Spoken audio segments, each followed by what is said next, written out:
Hello, thank you for getting in touch with me. I understand it's your desire to lay off Joe Stein, a top executive, and you're receiving some contention from your HR department over whether or not to give Joe severance pay.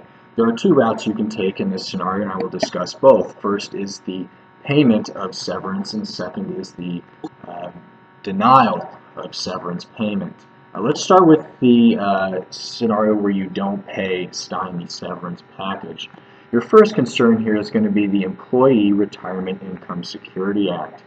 This is the principal federal law governing private sector employees' benefits upon termination. Stein can create a cause of action for severance even without a legitimate plan in his contract because the act doesn't require a written instrument in order to have a cause of action. The local federal circuit's common law suggests that Stein has a right to severance payments if he can prove that your company had, one, an ongoing administrative scheme that had reasonably ascertainable terms and was required to meet your obligations to Stein. In analyzing this and applying to the facts, here prior payments were made sporadically.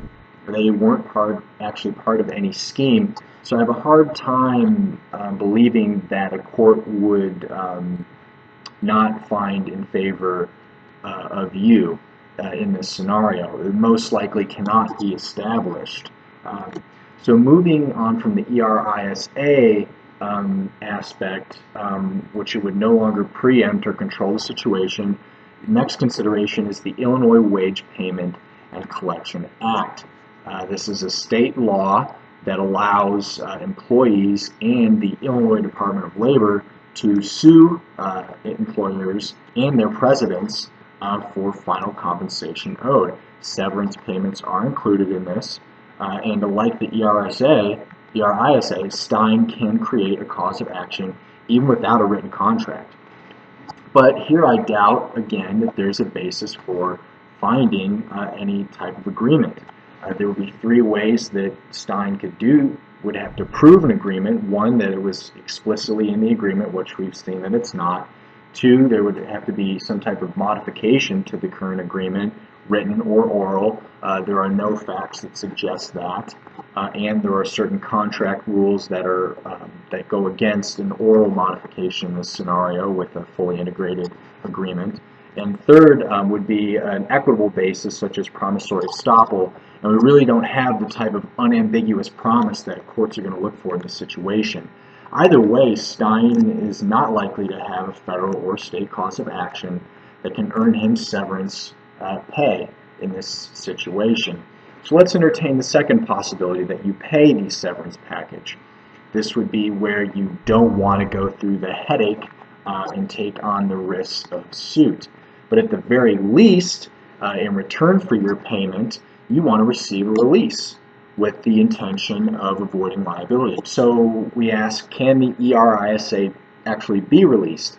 And this is, in fact, a current subject of contentious litigation in complexity.